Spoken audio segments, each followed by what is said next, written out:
நேற்றைய தினம் இந்து மக்கள் கட்சியினுடைய இளைஞரணி திரு ஓம்கார் பாலாஜி திடீரென கைது செய்யப்பட்டிருக்கிறார். பைத்தியம் முத்தி போன பாபுஜி பையன் மாடியிலிருந்து குதிச்சு தற்கொலை பண்ணிக்கிட்டான். எஃப்ஐஆர் எழுதிக்க, சாட்சியா ஹோம் மினிஸ்டர் கையெழுத்த வாங்கிக்க, பத்தலனா அவங்க அப்பா கையெழுத்தையும் சேர்த்து வாங்கிக்க. Yes sir. எத்தனை ஒரு பஞ்சாயத்தடா முடிச்சு வச்சு பாரு, நமக்காக அம்பட்டு பெண்ணும் பிள்ளை குட்டியோட வெயில்ல காத்து கிடக்குறாங்களே. ஒரு விசித்திர பீஸ், ஒரு வினோதமான பீஸ் ஒண்ணு சிக்கி இருக்கு. என்னவா இருக்கும் எனக்கு என்னடா தெரியும், கேளுடா.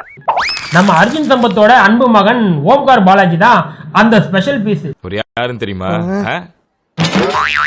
யாரா இவன்? கலர் ஜெராக்ஸ் எடுத்த காட்ஸ் இல்லாம இருக்கான். ஆளு சும்மா அரவிந்த் சாமி மாதிரி இருக்கா போல. ஏய், என்னைய வச்சு ஒன்னும் காமெடி கிமெடி பண்ணலையே. சேச்சே, அரவிந்த் சாமியை விட அழகா இருக்கக்கூடிய இந்த அர்ஜுன் சம்பத்தோட பையன் என்னதான் சொல்றாருன்னு கேட்போம். இந்த நக்கீரன் கோபால் மவனே, நீ பேசுற பேச்சுக்கு தெருவுல நாய் மாதிரி இழுத்துட்டு வந்து உன்னை தூக்கி விலங்க மாட்டி உள்ள போடல.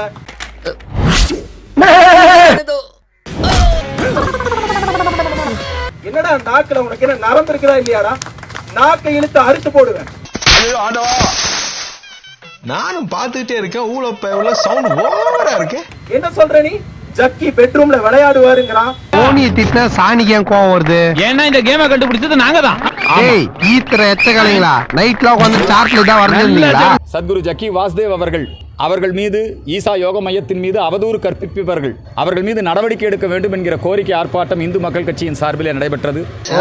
அவனே ஒரு பாத்திரம் மாதிரி தான் இருக்கான். அவனுக்கு ஒரு பகிட்டி மூஞ்சி இஞ்சி வயிச்சு. இல்ல நான் என்ன கேக்குறேன், அந்த அர்ஜுன் சம்பத் யாரு? இல்ல யாருன்னு கேக்குறேன். ஊர் புறம்போக்கு மலையாளம் பேசிவிட்ட.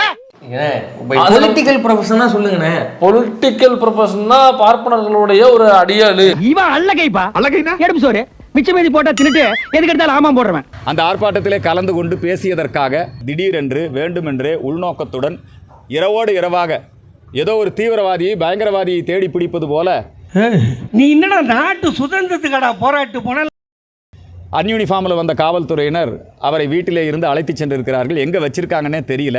என் பையனை 3 நாளா காணும். என் ஆளுங்க சிட்டி ஃபுல்லா தேடிட்டாங்க. கிடைக்கல. 40 வருஷம் அரசியல்ல இன்னைக்கு தான் என் முதல் தடவையா இடிச்சு போய் உட்கார்ந்துருக்கேன். சார், உங்க பையன்றதை தாண்டி ஒரு முக்கிய கேஸோட முக்கிய குற்றவாளி. கடந்த 8ஆம் தேதி சென்னையிலே நடைபெற்ற மாபெரும் ஆர்ப்பாட்டத்திற்கு திடீர் தடையை ஏற்படுத்தி என்னை கைது செய்து ரிமாண்ட் செய்ய முயற்சித்தார்கள். சார் மேல கை வைக்காதீங்க சார். நீங்க நினைக்கிற மாதிரி நாங்க தனி ஆள் கிடையாது. எங்களுக்குன்னு ஒரு கூட்டம் இருக்குது, எங்களுக்குன்னு ஒரு கொள்கை இருக்குது, எங்களுக்குன்னு ஒரு சங்கம் இருக்குது. சென்னை அண்ணா சாலையில் இந்து மக்கள் கட்சி சார்பில் கண்டன ஆர்ப்பாட்டத்தில் ஈடுபட்ட அக்கட்சியின் தலைவர் அர்ஜுன் சம்பத் உட்பட 11 பேர் கைது செய்யப்பட்டுள்ளனர். எங்களுக்குன்னு ஒரு கூட்டம் இருக்குது. 11 பேர் கைது செய்யப்பட்டுள்ளனர். காரி மூஞ்சில துப்பத்துள்ள கூண்டு போய் நம்ம அங்க போயிடலாம். வேகமா போ. இவன் கட்சியில மொத்தமா ஒரு போராட்டம் நடந்தா கூட இவன் டிரைவரோட சேர்த்து 11 பேர் தான் அரசு. தலைவரே, உங்க பேரை சொன்னாலே நம்ம கட்சிக்காரன் யாரும் வரமாட்டேங்கிறான். அவமானமா போட போதுன்னுட்டு ரோட்ல போற வரவனெல்லாம் கூட்டி கொண்டாந்து நிறுத்திருக்கேன். சரி, அது நமக்குள்ளே இருக்கட்டும். அரசியல் அட்ரஸ் இல்லாத நீயே உன் பிள்ளைய வந்து உன் கட்சியில போஸ்டிங் போட்டு வச்சிருக்கா. சோரி புடிச்ச பயல எல்லாம் தலைவேன், புண்ணு வந்தவளை எல்லாம் தலைவேன்ற. இவரை கைது பண்ணும் பொழுது, இவங்க பேசும்பொழுது அந்த ஒரு 11 பேர் ஆர்ப்பாட்டம் பண்ணாங்கல்ல, கைது பண்ணதுக்கு அப்புறம் இவருடைய அர்ஜுன் சம்பத்துடைய கார் ரொம்ப நேரமா அங்கேயே நின்றுருக்கு. ஆள் பத்தாம டிரைவரையும் கூட்டு போயிட்டாங்க போராட்டத்துக்குன்னு. இந்த லெவல்ல ஆர்ப்பாட்டம், போராட்டம், நாக்கறுப்ப.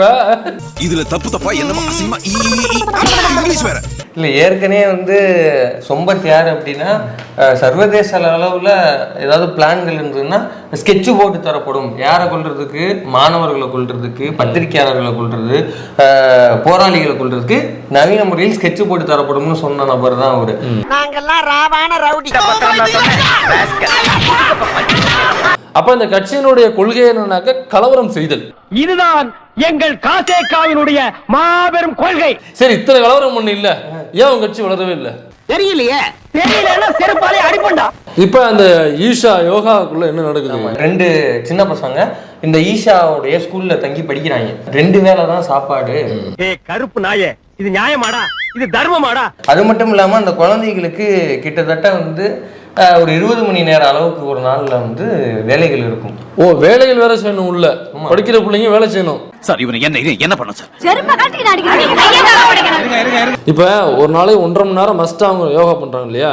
அப்ப யோகாங்கிறது எதுக்கு? வேற என்னங்க விளம்பரம் பண்றான்? யோகா பண்ணுங்க, சர்வ நோயும் போயிடுங்க, சர்வ ரோக நிவாரணீங்க அப்படின்னு தானே சொல்றான். அப்ப அப்புறம் எப்படி அவருக்கு மண்டைக்குள்ள கட்டி வந்துச்சு? யோசிக்க தப்புன்னு எப்படி அடிக்கிறது? அப்ப யோசி. இல்ல அதுவே வந்து பெரிய ஸ்கேம், பெரிய பொய்யுங்கிறது. எது மண்டைக்குள்ள கட்டி வந்ததா? ஆமா, அவன் மூளையில பிரச்சனைன்றாங்க. மூளை காய்ச்சல் உனக்கு வரவே வராது. எனக்கு வராது, அது எப்படி நீ கேட்டா சொல்ற? மூளை இல்லாதவனுக்கு எப்படியா மூளை காய்ச்சல் வரும்? இவன் யோகா பண்ணா எல்லாமே சரியா போடும், உங்களுக்கு உடம்புல ஒண்ணுமே வராது, ஆரோக்கியமா இருப்பீங்கன்னு சொல்லிட்டு தான் பூரா போயிட்டு காசு வாங்கிட்டு யோகா பண்ணுங்கன்னு சொல்றான். இப்ப இவனுக்கு எப்படி மண்டைக்குள்ள கட்டி வந்துச்சு? நீ ஒரு டுபாக்கூரு, உன்னை நம்பாதேன்னு இவங்கிட்ட எத்தனை தடவை சொன்னேன். 14 வயசுல குழந்தைகளுக்கு பிரம்மச்சரியம் கொடுக்கப்படுது, தீட்சை. ஆனா அவருடைய பொண்ணுக்கு பிரம்மாண்டமா கல்யாணம் பண்ணி அவரு வந்து லௌகிக வாழ்க்கையில வாழ வைப்பாரு. இது நியாயமா? இப்ப என்னங்கிறதுக்கு நம்ம வீட்டு பிள்ளைகளுக்கு தான் வந்து மொட்டையை போட்டு 13 வயசுல மொட்டையை போட்டு உள்ள வர்றது சன்னியாசி ஆகி உனக்கு கடவுள் தெரிவாரு, நீ சொர்க்கத்துக்கு போலாம், மண்ணாங்கட்டிக்கு போலாம், மட்டைக்கு போகலாம் உட்கார வச்சிரு. சும்மா இருங்க தம்பி, வைத்தியம் பார்த்து நாங்க வாழ வழி சொல்லிட்டு இருக்காரு. யார் இவன்? இவனுக்கே வழி இல்லாம தானே உடுக்கேத்திட்டு வெளியே வந்துட்டான். அரை நிர்வாண தீட்சை. யோகா பண்றப்போ வந்து அரை நிர்வாணமா நீங்க பண்ணணும் அப்படின்னா. என்னடா சொல்ற? இந்த பூஜைய இப்படிதான் பண்ணணும், அப்படிதான் சாஸ்திர சம்பிரதாயம் சொல்றது. பகவான் இருக்கான், பாத்துப்பான், பயப்படாத. அது குறித்து ஒரு எக்ஸ்க்ளூசிவ் வீடியோ நம்ம நக்கீரன் வெளியிட்டாங்க. முதல்ல அந்த வீடியோ பார்த்து வந்துடலாம். Experiment. We set up one body and set up. They were on. When this was set up and when these beings entered, they're in bunches. They're not individual. When they entered the system, I thought, let me restrain them for some. ஐயோ, நீங்க ரொம்ப danger போல்தே. இந்த மொத்த யோகிகளோட ஆத்மாவையும் இப்படி கால் கட்டவர்களுக்குள்ள வாங்கி அவர் வந்து அந்த இடத்துல தான் வந்து நுழைக்கிறார். என்னடா புத்தகது? அப்ப மொத்த என்ன யோகிகளுடைய ஆன்மாவையும் கட்டவரில் வாங்கல உனக்கு எப்படி கட்டி வந்துச்சு? இன்னைக்கு பூரா விட மாட்டான் போல் இருக்க. அப்ப அந்த நீ சொல்ற மொத்த அவங்களுடைய ஆன்மாக்களால கூட கட்டியை சரி பண்ண முடியாதுனாக்கா அப்புறம் மொத்த அவங்களுடைய பவரே இல்லைன்னு தானே அர்த்தம். இது மட்டும் இல்லாம 21,000 ஏக்கர் பக்கமா அமெரிக்கால லேண்டுகள் இருக்கிறதாம். 21,000 ஏக்கர். தெரியுது, ரொம்ப காட்டாத. பிச்சை போட்டவெல்லாம் வெளியே நிக்கிறான், உருவிக்கு போறான். இப்ப அங்கேயே அவ்வளவு காசுனாக்கா மற்ற தீவுகள்ல இவனுடைய சொத்துக்கள் எவ்வளவு இருக்கும், இந்தியாவுக்குள்ள சொத்துக்கள் எவ்வளவு இருக்கும், இவ்வளவு சொத்துக்களும் உனக்கு முதல்ல எப்படி வந்துச்சு? அதெல்லாம் ரகசியம், சொல்றதுக்கு இல்ல. நான் பெரிய கடவுள், ஆன்மீகவாதி. இவங்கெல்லாம் வந்து ஆன்மீகவாதியே கிடையாது சார், இவங்கெல்லாம் அயோக்கியவாதிங்க சார். ஸ்டார்ட் பண்ணு.